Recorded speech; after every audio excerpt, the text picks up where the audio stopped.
Plaintiff Richard Blount is suing his friend John Pellicone for van rental fees and emotional distress. Richard says the defendant lives a wild, drug-filled lifestyle and even lived with Liberace's former lover, who is now in jail for burglary and drugs.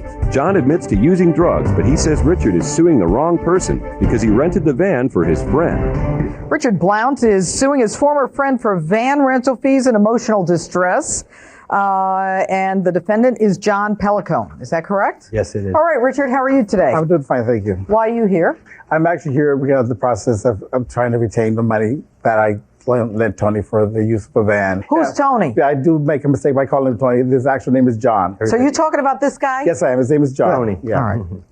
Okay. What'd he do? Can I use Tony, ma'am? Call him whatever you want, as long as I know who you're talking about. Okay, all righty. Thank you very much. Thank you very much. Tony's been known for partying like a rock star. I just recently have a tape that I brought here that's Liberace's ex-lover that is presently in prison right now. Liberace's ex-lover? Ex-lover, yes. Who's in prison? Yes, he's in prison, which was a roommate of his. And this is all pertaining to me helping him for helping him. Is Liberace's ex-lover your roommate? No, I was helping him out at his apartment. Liberace's ex-lover? Yes. I have the You tape were helping here. him out? Yes. In your apartment? He had nowhere to go, and he was. So he was in facing your apartment. What is this? He had some court appearances. Who is this? That's Liberace. Yes. Yes.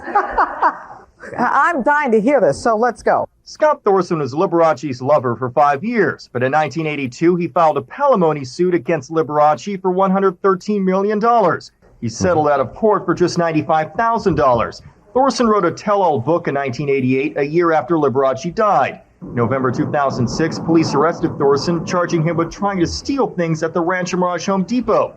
Police also arrested him for methamphetamine possession and driving under the influence. Thorson's real name is Jess Marlowe. Now pleading guilty to 4 charges, Scott Thorson will now serve 4 years in state prison.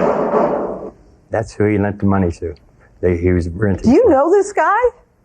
Yeah, I just met him. He's the guy who's in your apartment.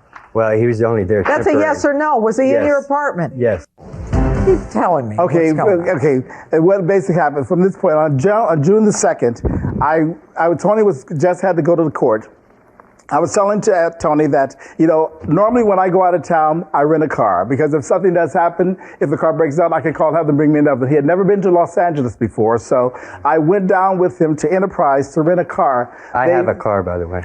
Even though you had a car, your car wasn't well enough to drive to Los Angeles. Works every day. I use it every day. Well, you know what? Why did You you go? use your car to go to Los Angeles? I have, yes. Yeah? So what's he talking about? But he was trying to look out for us, trying to get a safer vehicle. Yeah. I admit that. Okay. And the thing about this, it's not about to put out any dirty laundry about someone else. I was doing something to help him as a friend. So I went down to Enterprise to rent a car. They didn't rent a car to me because I wasn't the person driving the vehicle. So then I was still continually trying to help him. I went over to U-Haul. U-Haul has a $19.95 a day that you can rent a van. He didn't have a credit card to use to go and hold down for it. So I said I would use my debit card and they would pay me back in cash. And he was helping I was helping him out to drive. That was very nice of you. I've always tried to do. I love him very dearly as a dear friend. I've always tried to do things to help him. But in the interim, how long have you known him? I've known him for over 16 years. I've always been there for him as a friend. Whenever he's been in need, I've been there. And what happened with this, so that day I wanted to make sure that he was in a car that was very, very well taken care of, that in case there was a problem, because you've never been to Los Angeles, so you're not familiar with Los Angeles. You did it for a drug deal because you wanted better drugs from him. You didn't do it for me. You know what? You're trying to turn the table on me right now. Do you use drugs? I've done it in the past. I've been clean and sober, but this is not about me. I was clean and sober 9 years. It's a lie. Okay. Now, what are you talking about, drugs that he wanted to use? He was doing this for Jess, not for me. Jesse was not going to be driving the vehicle at all because it was rented out to him, and I went down there with him to get it. Okay, so when I went down there to get the vehicle, I rented the vehicle for him. I come back home, so they decided they weren't going to go that day.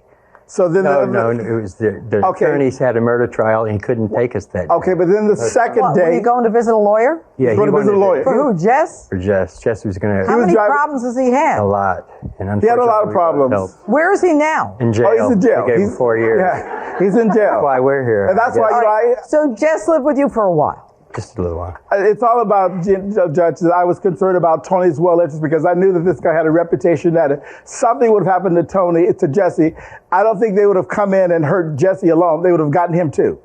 And I didn't want it relates to drug dealing. Yes, that's the drugs. I didn't want anything happening to Tony. You do drugs? Yes. occasionally. I didn't want it happening to him. When they came in and busted him for drugs, did they talk to you? No, I don't do that much. No, You don't do that much? If you do it at all, it's a crime. It is. It is. So you're living with a guy for a little while who's selling drugs and is now in prison. Well, he was on his way out, yeah, because he knew he was going to do time. You like to sugarcoat everything. No, I'm not sugarcoating it, Your Honor. No, but Judge, to come to his defense, I mean, he did know that the guy was going to but the guy didn't know he was on his way out of there, and that was happening for me because you know what? He knew he was going to jail. I said, Tony, you know what? But what happens? He's taking him to Los Angeles to go see a lawyer who's already on a murder case. All right, and now he's still living with him after, and he's just arrested from his place the other day. I know. That's what I said. It was just like but I was trying to get him out of that house with Tony. I said, Tony, every time he says, Richard, I'm going to get him out of here. I said, you know what? He's very protective of you. Yes, do you appreciate that? Yes, I do. I love him dearly. He wasn't arrested at my house. He was arrested outside of it because I can't. Why do you like him so much? Because you know what? He's a friend, and I want to be there for him. Nice guy. I know. So pay him the money. Well, it's not I wasn't trying to. I would be happy to help out if I can. Jess is not his friend. Jess is not living with him. He doesn't care about Jess. He cares about you. He's almost in tears about that. And so he rents a car, the truck, the van, whatever it is. So when you go to LA, you're not in a car that falls apart. All right. So far, so good? Yes, ma'am. What else? And so anyway, they never went to Los Angeles, and the car was kept for additional days. So I called, and a friend said, Jess is driving around in your car. And I thought, the car was kept for a week. When they dropped the car off, they call U-Haul the next day to say they'll pay for it. But in the interim, I paid this on my debit card. Why would they pay for it if you gave them your credit card? They debited my card. They only got so much out of my card. Yes, Jess. You keep saying they. Jess. Well, you know what? It was rented to you. Jess should even been down there dealing with it. It wasn't rented to me. No, it was. You rented it for Jess. Your name is on the lease here. I have the lease. I have it. That's the evidence. But you should have been suing him. Well, I sued him initially. Well, but you didn't sue him. I served. He has money in the account. This is the second time we're in court. Gentlemen, John, you are the customer. Did you know that? That's your signature? Yes, I do. Okay. So the customer is John Pellicone with your telephone number, your address in Palm Desert, California. Got it. All right. So how much are you suing for in total? It was $460 for that, but during the interim, I had to go through processing fee, had to have someone have him served.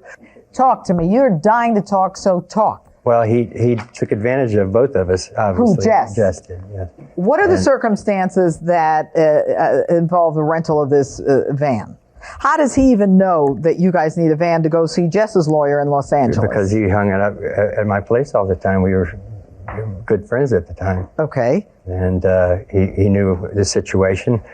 In fact, Jess was not living at my house when all this had gone down because I kicked him out because of all these drug activities and problems. So where did the police arrest him? I don't know. It was somewhere else. Yeah, not I was at your doing place. a drug buy somewhere else. Yeah, I'd already kicked him out. But this is after the van. I kicked him out after this whole incident. Okay. So I had to track the van down. You had to track the van down? Oh, yeah, and I was going to call it installed, and I probably should have. But you didn't? No, because you didn't know where the van was? No. Tell me, what? The van's in your driveway. Right. Well, I went to my mother's house that night because that day the attorney said that he could not take us. And I'd spent the night at my mother's and went back the next morning thinking I was going to drive him to L.A., and the van wasn't there. So I proceeded to call everybody he knows and tried to track him down. Eventually, that night I'd found him, and I got somebody else to get the van back to the place. Where was he? He was downtown Palm Springs at the Spa Casino. With the van? Yeah. And we went in. You couldn't wait to talk when he was talking. Now you can't speak. Well, I'm trying. Talk to me. I am. Talk to me. So he took the van. I found it at the spa, went in there, grabbed the keys, got the van back. And, that's it. That's you all brought the van back where? U-Haul. You Made did? sure it was back at the place. Okay. And what did you say to Jess? I kicked him out. I said a lot of things, What did you say? I said, he's a fool. I said, he's screwed up our friendship and that he's no longer going to get any help from me. And he had to leave. and go face his own terms. Screwed up your friendship, meaning, he created a problem between you and the plaintiff. Yes, ma'am. Yes, sir. Because the plaintiff went out on a limb for you, for him on your behalf. Correct. Let me ask you this, Richard. Yeah. What was the agreement when you said to Tony or to Jess, look, I'm putting out my debit card and I expect to get paid back? The limit was that you know what? We'll pay you in cash. Who said this? Jess said in cash. Jess and Tony said, we'll make sure that we'll get the cash back. Hold on. I took you down because, he'd be giving the money to you. He would be giving the money to me. Yes. Look at me. Yes, I'm sorry, What Judge. is the conversation? The conversation is that I talked to Tony. Tony said, you would be paid in cash. And when were they supposed to pay you back? They were supposed to pay me back in cash that same day. Let me ask you a question, Tony. Why would you have a known drug dealer living in your house? He was trying to better himself. Well, he was doing drugs. He was arrested. He was going to jail. He was going to do time for it. So you knew he was going to jail. He was still living in your house. Well, I was actually doing him a favor, saved his Why? life. Why would you do a drug dealer a favor? I don't know. I've helped quite a few Were you people. getting drugs from him? No. You said you used drugs. Well, yeah, but I don't get them through him. Who'd you buy them from? His dealer? No. Oh, dear. How do you feel about Richard?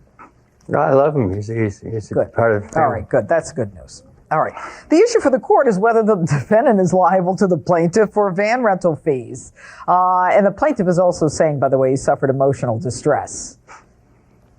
I have, my bills were behind. I have 2 dogs, and my dogs mean the world to me. What kind of dogs I do you got 2 have? Chihuahuas. I have Mindy and Noble. Mindy Okay, these are my dogs. I have 2 French I love poodles. them. They're my life. And Tony knows. Tony knows look at my French I love poodles. yours. I'm It's beautiful. listening to you. It's beautiful. Beautiful. But I love mine. I love my dogs. My dogs are my life. Yeah? They mean the world to me. Okay, And that's you can amazing. look at them closer That I'm here. away. I'll start crying because I miss mine. I miss my and Tony dogs, knows too. they're my babies. Well, I of love course them. I do, and that's why I let Yeah. you stay at my Yeah. house for Yeah. free. Who, the dogs? No, Richard and the dogs. Yeah. But that was I never the- You wanna asked see him my for any dogs? money. Yeah, you see the dogs. Never. see my dogs? I love Dogs. dogs. Yeah. Let me see it. They're lovely. They're wonderful. I'm not even going to. Your dogs are my dogs. Both of them, all of them. Anybody that has dogs is wonderful. They mean the world. But when my dogs are deprived of something, because my dogs get the world.